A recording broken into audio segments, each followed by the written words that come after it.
Okay, good morning. Cale Casey here, Information Officer with the Alaska Type 1 team. We wanted to do something new for the next week. We're going to do a live breaking it down session. I have with me our Type 1 Incident Commander, Norm McDonald. He's going to give you a brief overview of what our operations are, and I'll introduce Norm right quick in a second. I just want everybody to know, please understand that the information phone number, the NCWeb website, and the Facebook pages all stay the same, even though it's Cal 5 has transitioned to the Alaska team. All your information flow stays the same. If you have any questions at all, please ask them here, put them into the comments, whether you're watching live on the rebroadcast. Our mission is to carry on Cal 5's mission to answer every one of your questions. We do have trap line going down the 36 and the Mad River and all over the place. We want to make sure that you're looking at those low-tech signboards. If your browser freezes or what have you at home, go ahead and refresh. This will Incident Commander Norm McDonald. All right, thanks, Cal. So Norm McDonald, the Incident Commander with the Alaska team. Just kind of a quick update on how we got here, where we're at. So we transitioned over the last 2 days with Cal 5, had a really good 2 days of handoff. It's a real kind of a traditional process we go through when we take over from another team. So our operations and our logistics and our finance all work together and make sure we get a nice clean handoff with two things in mind. One, it's taking care of our firefighters, so firefighter safety, and two, the public side of it, public safety. And that's protecting the folks around the scene of this fire from this incident. A big part of that is with the public information and the messaging. As Cal mentioned, we'll be doing this daily. Whenever something changes, good news, bad news, we'll share that with you. Make sure you get what you need. Just a big overview, I guess, to start with. So we're working on 3 forests. We have the Shasta Trinity, 6 Rivers, and the Mendocino. So we're working through the agency administrators, getting direction on how we're going to strategically attack this fire. But we're also working under an area command team that helps. This fire has been zoned out into 3 sections. On the west side, we have Cal 5, California Division of Forestry Team 5.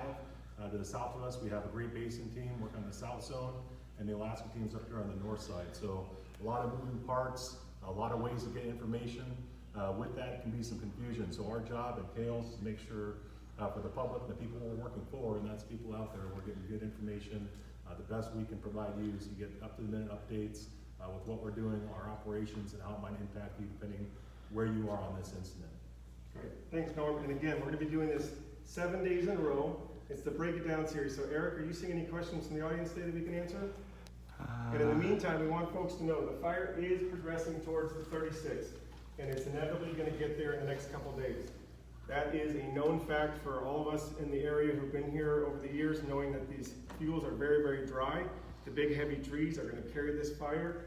We are doing everything we can in the mitigation process to slow this down as we start to take a defensive stand on the highway. And we do have the 2 structure groups that were defined in the ops briefing this morning. The west structure group to deal with the Ruth Lake area, and that's building off what Cal 5 had, and then a north structure group that'll be going all the way up to Hayfork. But we're going to have a couple information officers moving in there in the next couple days to be able to serve all those communities around Hayfork. So what our operation will look like, at least for the next couple weeks, is we'll have an instant command post here in Redding. But our firefighters, our forward operating bases, are going to be in Shaw Spike Camp and over at Wild Ranch. So we're split both sides of 36. That way we have people on both sides. As far as aviation, that helps us get, when we get clear air, either from the east or west, it gives us opportunities to engage with both firefighters on the ground and our aviation assets. So strategically placing people where they can engage, depending on where the fire is, where the need is. As everybody knows, there is a critical shortage of resources, so with what we have, we're making sure we'll put them in the right place, do the best job they can when we need them there. Great, and just a reminder that we have seen in these operational briefings and the live meetings, neighbors are helping neighbors. You're helping each other understand where the fire is going and the evacuation levels. We really appreciate that. We want to encourage that. We consider all you part of the Green Pants Nation, part of the fire family. All these agencies work together as one unit, whether you're a local cooperator, a local fire department, or a federal firefighter, Cal Fire, doesn't matter. We're one fire family. And also, please, this is a high-tech way of getting information. If you happen to be able to get it, share the information with your neighbor who might not have internet, who might not have the cell phone or the ability to get data out there. We're from rural Alaska. We live in remote parts of the country where people want their independence and freedom. We get that. We live off-grid. We live in fire scars. We live in fire-affected communities. So we can relate to what you're going through. We know this is a hard time, and we're here for you, and we're here for you every single day. And thanks so much. Got one question, if you Okay. want to answer a question. It comes from Mark August. His question is, why won't you allow loggers to put fire lines in with their cats? They know the area and just want to help. So we do use loggers and logging equipment. There's a process to get hired up, so it's done through the Forest Service. We use that equipment every fire. We use the logging equipment on this fire, and that's part of our building our contingency lines. So if you do have questions with that, your local Forest Service office or state office is where you go to get a contract and get your equipment and yourself put to work out here. So it's a big part of our program is using those local resources like that whenever we have opportunities.